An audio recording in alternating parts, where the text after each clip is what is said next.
মিথুন রাশির 2026-এর এপ্রিল মাস আশীর্বাদ স্বরূপ বৃহস্পতি আপনার ঘরে এবং মার্গী অবস্থায় রয়েছে। বৃহস্পতি একটা ঢাল আপনার পেছনে পাহাড়ের মতন দাঁড়িয়ে রয়েছে। আপনার যত বিপদ, যত বাধা, যা কিছু আসছে বৃহস্পতি সব কাটিয়ে দিচ্ছে।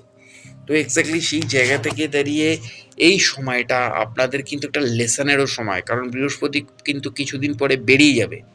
এই সময় যা যা ফেস করছেন সেখান থেকে অভিজ্ঞতা নিন, কারণ বৃহস্পতির এই সাপোর্টটা কিন্তু কিছুদিন পর থেকে আবার পাবেন না। কারণ বৃহস্পতি কিন্তু আপনাদের ঘর থেকে বেরোবে, হ্যাঁ, পরে হয়তো আপনাদের দ্বিতীয় স্থানে থাকবে।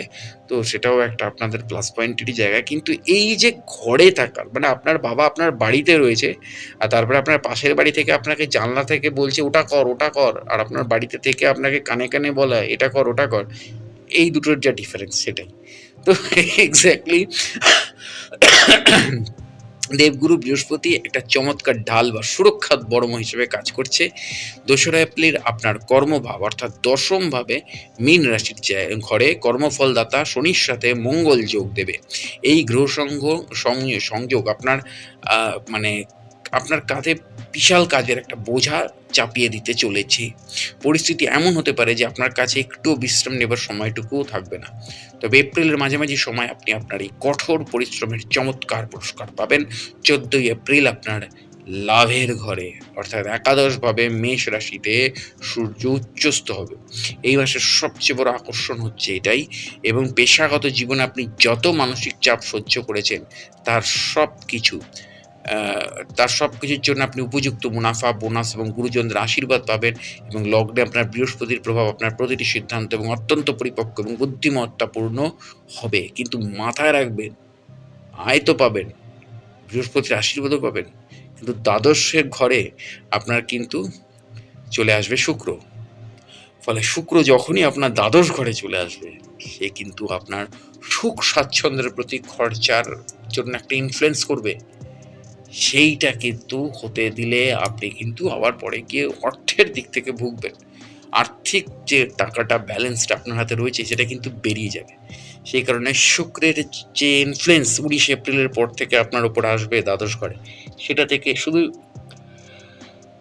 শুধু সুখ স্বাচ্ছন্দ্য মানে কিন্তু শুধুমাত্র মেটেরিয়ালিস্টিক সুখ নয়, অনেক রকমের সুখের কামনা বাসনার অনেক সংজ্ঞা রয়েছে, যেটা দ্বাদশ ঘরে আসার পর শুক্র আপনার মধ্যে ইনফ্লুয়েন্স করতে পারে। আপনাকে সংযত থাকতে হবে সেই জায়গাটায়, নয়তো কিন্তু আপনি চাপে পড়ে যাবেন পরে।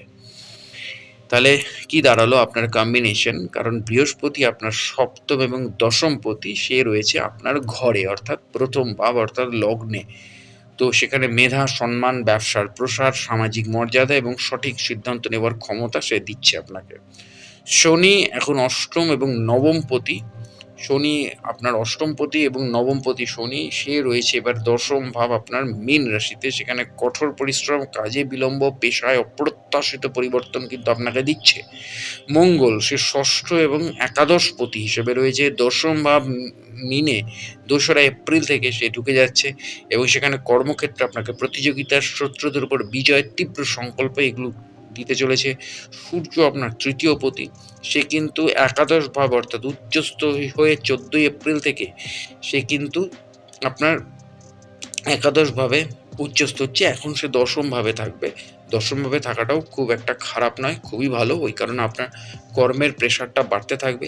একাদশভাবে যখন সে ঢুকে যাবে তখন সে কিন্তু আপনাকে লাভের জায়গাটা দিতে শুরু করবে। ফলে এই সময় যেটা খাটবেন ওই 14 এপ্রিলের পর থেকে সেটা রিটার্ন পাবেন, কিন্তু সুফলটা পাবেন।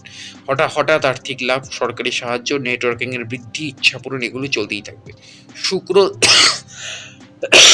আপনার পঞ্চম এবং দ্বাদশপতি, সে দ্বাদশ ভাব স্বক্ষেত্রে আপনার 19 এপ্রিল থেকে সে দ্বাদশ ক্ষেত্রে আপনার বিলাসবহুল খরচা, সন্তানদের জন্য দূর ভ্রমণ, স্বয়ং সুখ এবং আরাম। সাবধানে থাকুন, এইটা কিন্তু আপনার বেড়ে যাবে। আর এইটা বেড়ে গেলে আপনার কিন্তু এই যে আর্থিক সচ্ছলতা, যে টাকা পয়সাগুলো পাবেন না, সব হারিয়ে ফেলবেন।